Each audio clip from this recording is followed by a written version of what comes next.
விமர்சனங்களும் விளக்கங்களும் என்ற தொடரில் இன்றைக்கு நாம் பார்க்கக்கூடிய செய்தி, பெண்கள் பள்ளிவாசலுக்கு வரலாமா, இது சார்ந்த நபிமொழிகள் என்ன விளக்கம் சொல்கிறது என்ற விஷயங்களை நாம் பார்ப்போம். பெண்கள் என்பவர்கள் சமுதாயத்திலே மறைக்கப்பட வேண்டியவர்கள்.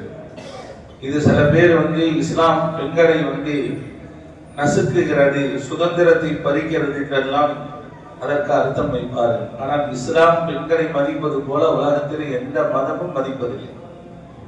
எந்த அளவுக்குன்னா, எந்த தம்பதிகளுக்கு அல்லாஹ் முதல்ல பெண் குழந்தையை தரானோ அந்த தம்பதிகளை அல்லாஹ் அதிகம் பிரியப்படுகிறான் என்பதாக நபிகள் நாயகம் ஸல்லல்லாஹு அலைஹி வஸல்லம் சொன்னாங்க. உலகத்துல எந்த மார்க்கமாவது இந்த வார்த்தையை சொல்லியிருக்குமா? பெண்களை பார்த்தாலே முகம் சுருங்கக்கூடிய ஒரு நிலைதான் இன்றைக்கு பரவலாக இருக்கும். ஆனா மார்க்கம் சொல்லுகிறது, அல் பின்து பரக்கா, பெண் குழந்தை என்பவர் பரக்கத்தானவர். எந்த தம்பதிகளுக்கு அல்லாஹ் முதல்ல பெண் குழந்தை பறக்க வைக்கிறானோ அந்த தம்பதிகளை, அந்த கணவன் மனைவியை அல்லாஹ் நேசிக்கிறான் அப்படின்னு. அப்படின்னா எந்த அளவுக்கு இஸ்லாம் பெண்களை மதிக்கிறது என்பதை நம்ம இது போன்ற ஹதீஸ்களை நாம் விளங்கிக் கொள்ளலாம். அப்ப பெண்கள் என்பவர்கள் இஸ்லாத்தின் பார்வையிலே மிக உயர்வாக போற்றப்படக்கூடியவர். அப்ப அந்த பெண்கள் சமுதாயத்தில் எந்த வகையிலுமே கண்ணிய குறைவாக ஆகிவிடக் கூடாது, அவருடைய கருத்துக்கு எந்த விதமான இழப்புகள் ஏற்பட்டுவிடக் கூடாது என்பதற்காக சில சட்டங்களை மார்க்கம் நமக்கு சொல்லித்தரும். அதை நம்ம சரியா புரிஞ்சுக்கணுமே ஒழிய சுதந்திரத்தை பறிக்கிறது என்றெல்லாம் நாம் அதை விளங்கக்கூடாது. அந்த வகையில பெண்கள் பள்ளிக்கு வரலாமா? ஸல்லல்லாஹு அலைஹி வஸல்லம் அவருடைய காலத்துல பெண்கள் பள்ளிக்கு வந்தாங்க தானே, ஹதீஸ்ல இருக்குதானே. ஏன் இன்னைக்கு நிறைய பேர் மறுக்கிறாங்க அப்படின்னா, எந்த ஹதீஸ்ல ரசூலுல்லாஹ் பெண்களை பள்ளிக்கு வரலாம் என்று அனுமதிக்கிறார்களோ அந்த ஹதீஸுடைய தொடர்லயே இன்னும் மிச்ச பாதியை ரசூலுல்லாஹ் சொன்னதையும் சொல்றது கிடையாது. பாருங்க, இப்னு உமர் ரலியல்லாஹு அன்ஹு அவர்கள் அறிவிக்கக்கூடிய இந்த ஹதீஸ் அபூதாவுதுல 480வது ஹதீஸா பதிவு செய்யப்பட்டிருக்கு. இந்த ஹதீஸ்ல தான் ஸல்லல்லாஹு அலைஹி வஸல்லம் சொல்றாங்க, லா தம்னஉ நிசாஅக்குமுல் மசாஜித, பெண்களை பள்ளிக்கு வருவதை தடுக்க வேண்டாம்.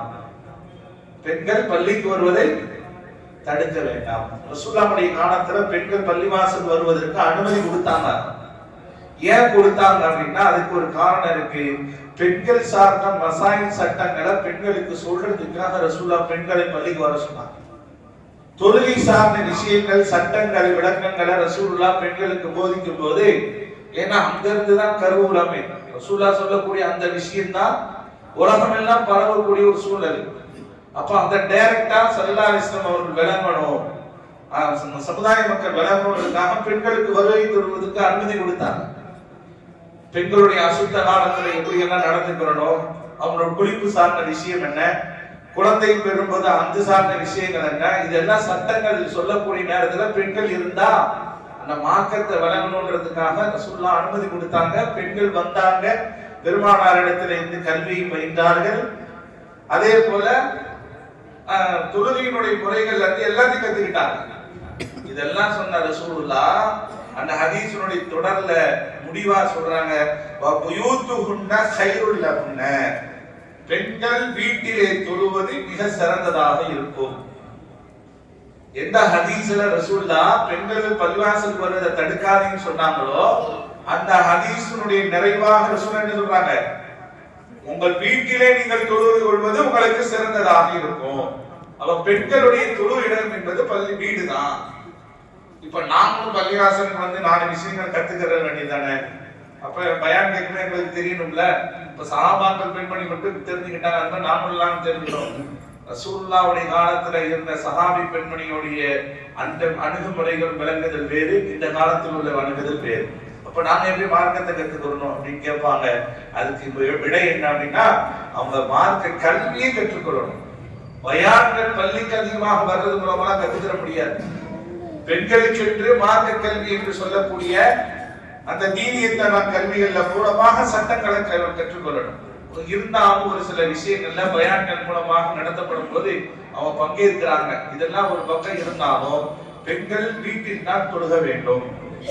பெண்கள் பள்ளிவாசல் தொழுவதற்கு உண்டான அனுமதிகள் கிடையாது. உமர்லானுடைய ஆட்சி காலத்துல சுத்தமா நிப்பாட்டினாங்க. ஏன் அப்படின்னா ரசூலுல்லாஹ்வுடைய காலத்திற்கு பின்னாடி சூழ்நிலைகள்லாம் மாற ஆரம்பிச்சிருச்சு. எல்லாம் என்ன பண்றாங்க, வீட்டுல இருந்து கிளம்புவது பள்ளியாசலுக்கு போறேன் பள்ளியாசலுக்கு போறேன் பள்ளியாசலுக்கு போறேன்னு சொல்லிட்டு. ஏன் அப்படின்னா பெண்களை நான் குறை சொல்ல வரல, பெண்களை குறை சொல்வதற்காக இந்த வார்த்தை அல்ல. ஷைத்தான் சமுதாயத்திலே ஃபித்னாவை உருவாக்குவதற்கு கையில் எடுக்கக்கூடிய கருவி பெண்களை தான். ஃபித்னாவை உருவாக்க வேண்டும் என்றால் ஷைத்தானுடைய ஆயுதம் பெண்களை வைத்துத்தான் உருவாக்குவான். அதனால செய்தா உமர் ரலியல்லாஹு ஆட்சி காலத்துல பெண்கள் யாரும் பள்ளிக்கு வரக்கூடாது என்பதை அறவே தடுத்தார்கள். ஆயிஷா நாயகியுடைய ஹயாத்தா இருக்கும்போது ஒரு செய்தியை சொன்னாங்க, அதுவும் ஹதீஸ்ல நம்ம பார்க்கிறோம். லவ் அத்ரக ரசூலுல்லாஹி ஸல்லல்லாஹு அலைஹி வஸல்லம் மா அஹதத்த நிசாஉ லமனஅல் மஸ்ஜித கமா முனிஅஹு நிசாஉ பனி இஸ்ராயீல். பெண்களுடைய இப்ப உள்ள சூழ்நிலையை பார்த்தா ஆயிஷா நாயகி சொல்றாங்க, ரசூலுல்லாஹ்வுடைய மனைவி ஆயிஷா நாயகி சொல்றாங்க, இப்ப உள்ள பெண்களுடைய ஹாலாத்தை பார்த்திருந்தாங்கன்னா ரசூலுல்லாஹ் பள்ளிவாசலுக்கு வர வேணாம், நீங்க வீட்டிலேயே தொழுவுங்கன்னு மொத்தமா தடுத்திருப்பாங்க அப்படின்றாங்க. அப்படி என்றால் காலம் செல்ல செல்ல செல்ல பெண்கள் வெளி கிளம்பி பள்ளிக்கு வரன்ற பேர்ல நிறைய ஃபித்னாக்கள் உருவாச்சு. அதனாலதான் செய்தனா உமர் ரலியல்லாஹு ஆட்சி காலத்துல யாரும் பெண்கள் வந்து பள்ளிக்கு வரக்கூடாது, நீங்கள் வீட்டிலே உங்களுடைய தொழுகையை அமைத்துக் கொள்ளுங்கள், அதுதான் சிறந்தது. ரசூலுல்லாஹ் ஹயாத்தா இருக்கும் போதே இதை சொல்லிட்டாங்க. சிறந்தது உங்களுக்கு பள்ளி தான், வீடு தான், பள்ளி அல்ல. அருமையானவர்களே, நாம் தெளிவாக விளங்கிக் கொள்ள வேண்டும். இது என்னடா நல்ல விஷயத்துக்கு அதற்கு முட்டு போடுறேன், இது நான் இல்ல, மார்க்க சட்டமும் மசாயிலும் அதுதான். பெண்களுக்கு ஏன் இஸ்லாம் வந்து பள்ளிக்கு ஜமாத் இல்ல, பள்ளிவாசல் பெண்களுக்கு ஒண்ணு இருக்கா இல்ல, ஜமாத்துன்னு ஒண்ணு இருக்கா இல்ல, அவங்க இமாமத்து பண்ணக்கூடிய தகுதி இருக்கா அதுவும் இல்ல. நபிமார்கள்ல கூட பெண்கள் வரல. ஏன் அப்படின்னா பெண்கள் என்பவர்கள் ஜமாத்தாகவோ அல்லது ஒரு கூட்டாகவோ அல்லது வெளிப்படையாகவோ அவர்கள் வரக்கூடாது என்பது அல்லாஹ்வுடைய கட்டளை. பெண்களுடைய குரலே மறைக்கப்பட வேண்டும், பெண்களுடைய குரலே மறைக்கப்பட வேண்டும். அவர்கள் வெளியே வந்து ஜமாத் நடத்தினாங்கன்னா ஃபித்னாக்கு உருவாகும். அதே போல ஸல்லல்லாஹு அலைஹி வஸல்லம் அவர்கள் ஒரு அளவுக்கு மார்க்க விஷயங்களை தெளிவுபடுத்தினதுக்கு பின்னாடி எல்லாத்தையுமே செஞ்சாங்க. வீட்டுல ஒரு இடத்துல நீங்க தொழுகை இடமாக்கிக்கோங்க. ஏன் அப்படின்னா வீட்டுல பிள்ளைகள் இருப்பாங்க, அவங்களுக்கு பராமரிக்கக்கூடிய பொறுப்பு உங்களுக்கு தான் இருக்கு. கணவர் வருவாரு, அவருக்கு உண்டான உபசரிப்பு நீங்க தான் பண்ணணும். வீட்டுல பெரியவங்க இருப்பாங்க, அவர்களுக்கு உபசரிப்பு நீ பண்ணணும். அதே போல குழந்தைகளை பெற்றெடுத்து வளர்க்கக்கூடிய குழந்தை பேர் உண்டாகக்கூடிய ஒரு சூழ்நிலைகள், இப்படி பலவிதமான சூழ்நிலைகள்லாம் இருக்கு. நீங்க பாட்டுக்கு நானும் ஜமாத்துக்கு போறேன் பள்ளியாசலுக்கு போறேன்னு வெளியே வந்துட்டீங்கன்னா இப்ப வீடு வீடா இருக்க, இப்ப வீட்டுல என்ன செய்யும், குழப்பங்கள் உண்டா. அதனால்தான் இதுவும் ஒரு காரணம். இது போன்ற பல விஷயங்களை நமக்கு எடுத்து சொல்றாங்க. பெண்கள் வெளியே கிளம்பி வந்துட்டாங்கன்னா பள்ளிவாசல்ல தான் போய் தொழுகணும்னு சொல்லி அவங்க மாஃபூல் ஆயிடுச்சுன்னா வீட்டுல ஒருத்தருக்கும் சோறு கிடைக்காது. ஏன்னா நீ சோறை போட்டு சாப்பிட்டுக்கோ, இல்லைன்னா சோறை ஆக்கி சாப்பிட்டுக்கோ, நான் பள்ளியாசலுக்கு தொழுக போறேன்னு வந்துருவான். அப்ப பெண்கள் என்பவர்கள் வீட்டில் தான் இருக்கப்பட வேண்டும். வீட்டில் தொழுவது உங்களுக்கு ஜமாத்தாக தொழுதால் என்ன நன்மை கிடைக்குமோ ஆண்களுக்கு, அந்த நன்மையை உங்களுக்கு அல்லாஹ் எழுதுவான். ரசூலுல்லாஹ்வுடைய காலத்துல சில பெண்கள்லாம் ஆர்வத்தோட வந்து என்ன கேட்டாங்களாம், யாரும் சொல்லலாம், நீங்கெல்லாம் ஜிஹாதுக்கு போறீங்க, நீங்கெல்லாம் போருக்கு போறீங்க, எதிரிகளோடு நீங்க போர் செஞ்சு வெற்றி வாக சூடிட்டு வந்தா வீரர் என்ற பேர் இருக்கு, அதுல மௌத்தானா ஷஹீதுடைய அந்தஸ்து கிடைக்குது. ஆனா எங்களுக்கு அந்த மாதிரிலாம் ஒண்ணு கிடைக்கலையே, எங்களுக்கு அனுமதி தாங்க அப்படின்னு சொன்னோடனே ஸல்லல்லாஹு அலைஹி சொன்னாங்க, பெண்களுக்கு ஜிஹாத் என்பது நீங்கள் ஹஜ் செய்வதுனா, பெண்கள் என்பது நீங்க களம் இறங்கி வான் சொல்லணும்னா கிடையாது. அதெல்லாம் உங்களுக்கு எல்லாம் கடமையாக்கல. நீங்க ஹஜ் செய்கிறீங்கல்ல, அந்த ஹஜ் செய்யறது என்பது உங்களுடைய கடமையை மட்டும் நிறைவேற்றுவதல்ல, ஆண்கள் களம் இறங்கி போராடக்கூடிய அந்த போராளிக்கு கிடைக்கக்கூடிய சமம் உங்களுக்கு நன்மை கிடைக்கும்னா. ரசூலுல்லாஹ் வந்து ஒவ்வொரு விஷயத்தையும் இந்த அமலை நீங்க செய்ய உங்களுக்கு அந்த நன்மை கிடைக்கும். இப்ப வீட்டுல நம்ம தனியா நின்று தொழுகிறோம், எங்களுக்கு அந்த ஜமாத்துடைய நன்மை கிடைக்குமா? கிடைக்கும். வீட்டுல நீங்க உபசரிப்புனால வீட்டுல உள்ள எல்லா விதமான ஹிதமத்துகளையும் பார்க்கிறீங்கல்ல, இதுக்கும் சவாபு. உங்கள் கணவர் பள்ளிவாசல தொழுதுட்டு வராரு, அவரை நீங்க உபசரிக்கிறீங்க அப்படின்னா அதுக்கும் உங்களுக்கு நன்மை. நீங்களும் போய் பள்ளிவாசல நின்று இமாமுக்கு பின்னாடி நான் 5 வேளை ஜமாத்தோடு தொழுகணும், தொழுதாங்க நான் அந்த நன்மை அடைக்கணும் தேவையில்லை. அல்லாஹ் உங்களுக்கு அந்த நிலைமையை தரல. ஏனென்றால் நீங்கள் தாய்மார்கள்.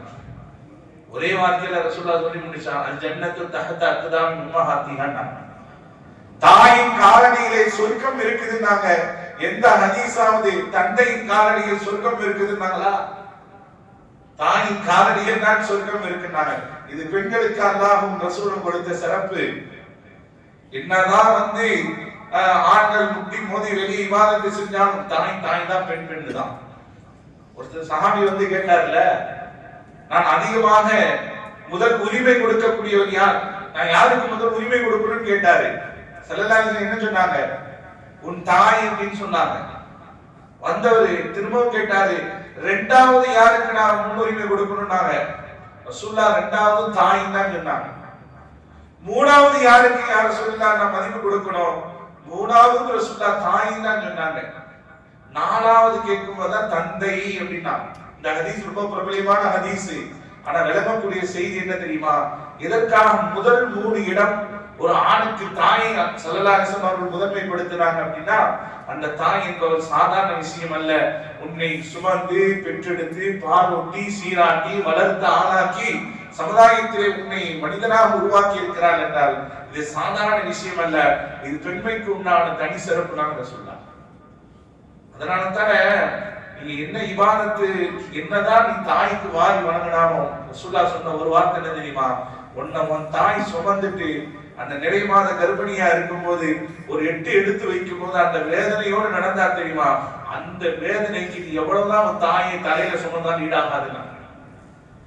இந்த நிலைமையிலே செய்யக்கூடிய ஒவ்வொரு இபாதத்தும் ஒரு ஆண் ஜமாத்தோடு என்ன நன்மை பெறுவானோ அதை விட பன்மடங்கு தாய் பெறுகிறார்.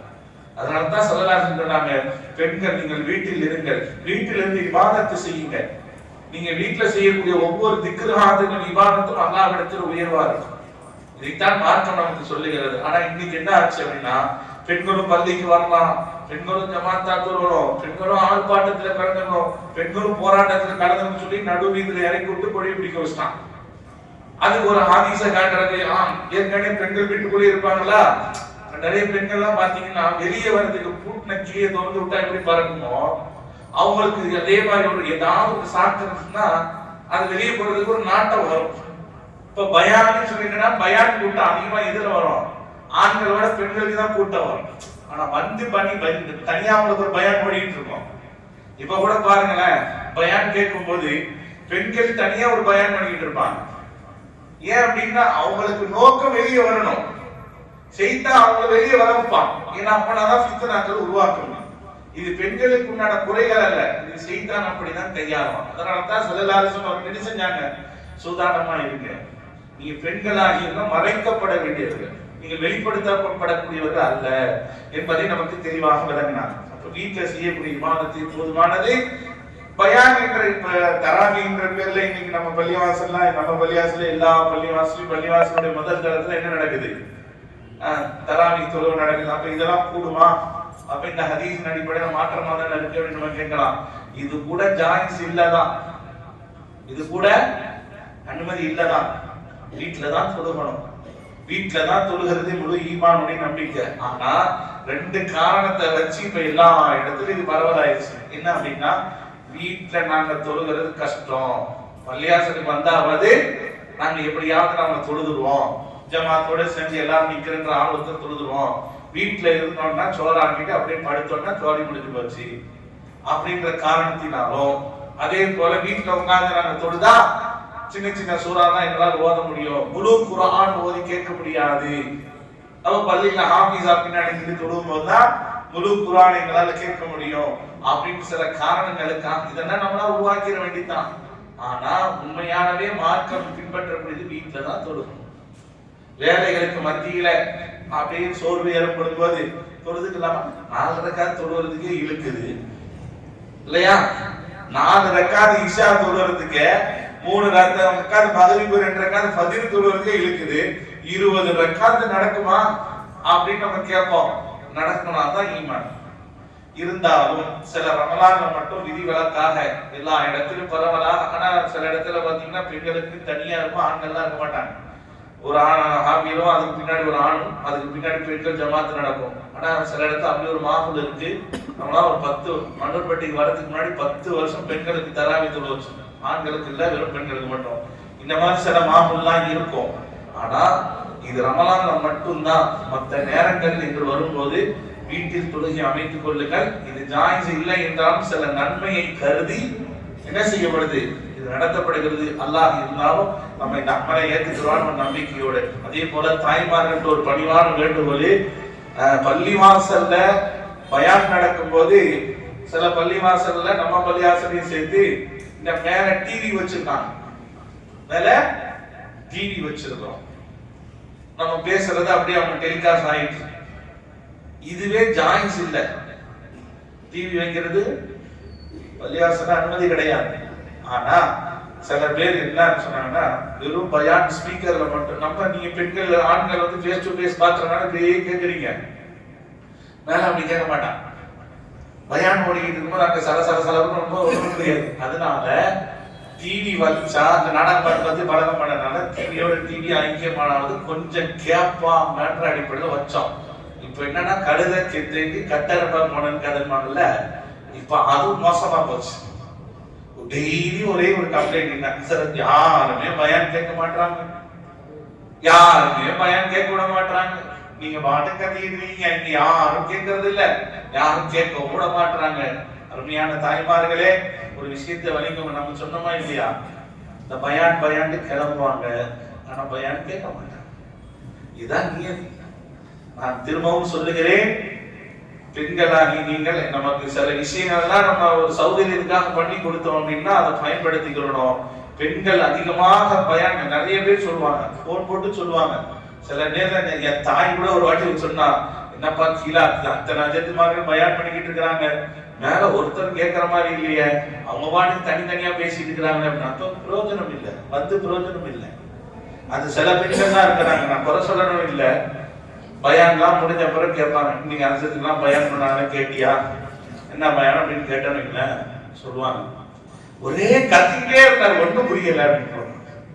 4 மணி நேரம் பயான் நடந்திருக்கும், ஒரே கத்திக்கிட்டே இருக்காருப்பா, ஒன்றுமே புரியல. முடிஞ்சு 4 மணி நேரம் பயான் முடிஞ்சு போச்சு. சரி, அடுத்து ஒரு பயான் மஜ்லிஸ்ல கத்தாத அஜரத்தை கூப்பிட்டு வந்து அப்படியே சாஃப்டா பேசுற மாதிரி உள்ள அஜரத்தை வச்சு பயான் பண்ணி, அதுக்கப்புறம் பயான்லாம் முடிஞ்ச பிறகு, என்னமா பயான் கேட்டியா, எப்படி இருந்துச்சு, அவர் கத்தாம பேசினா இல்ல, ரொம்ப உசாரே இல்ல, அவரு சொங்கி பரா மாதிரி பேசுறாரு. சொங்கி பரா மாதிரி என்ன பேசுறாரு காதுல விழுந்தாதானே கேட்க முடியும். அவரு கத்திக்கிட்டே கிடந்தார், இவரு சொங்கி பரா. சரி, அடுத்த பயான்ல கத்தியும் கத்தாமையும் பொத்தியும் பொத்தாமையும் ஒரு அசரத்தை கூட்டு வந்து உட்கார வச்சு பயான பேசி முடிச்சது. என்னம்மா இப்பயாவது பயான் வேணும்னு சொன்ன, பாதி விளக்குச்சு, பாதி புரியல, நான் பாதிலே எந்திரிச்சு வந்துட்டேன், பாதிலே வழங்காம போச்சு. என்ன ஆச்சு கடைசியில பயான் நிலவரம்? ஆக ஜிப்ரீல் அலைஹிஸ்ஸலாமே வந்து பயான் பண்ணாலும் அங்க அப்படிதான் இருக்கும். அதனால நான் நிறைவுக்கு வரேன். பள்ளிவாசல்ல பெண்களுக்கு அனுமதி இல்லாத தருணத்துல அல்லாஹ் தஆலா பள்ளியில ஒண்ணு போடக்கூடிய ஒரு பாக்கியத்தையும் அந்த லைட் டெலிகாஸ்டும் பண்றதுக்கு ஒரு சூழ்நிலைகளும் அமைக்கப்பட்டும் நம்ம அந்த பயான்களை உதாசீனப்படுத்தணும்னா பள்ளிவாசலுக்கு வந்து எந்த விதமான பிரயோஜனம் இல்லை. பள்ளியில இருக்கோன்ற அதோட ஒழுக்கத்தோட இன்ஷா அல்லாஹ் நம்ம இருக்கணும். எப்போ நம்ம பயான் கேட்கறதுக்கு அல்லாஹ் வாய்ப்பை தந்துட்டானோ அப்பவே அல்லாஹ் நம்மளை பிரியப்பட்டுட்டான்னு அர்த்தம். ஏன்னா நல்ல விஷயங்களை காதல உழ வைக்கிறான்னா நல்லடியார்களுக்கு தான் உழ வைப்பான். அல்லாஹ் யார விரும்பலையோ யார வெறுக்கிறானோ அவன் காதல நசியத்தை உபதேசத்தை விட வைக்க மாட்டான். ஏன்னா இவனுக்கு திருந்த கூடாதுன்னு அல்லாஹ் முத்திரையிட்டான்.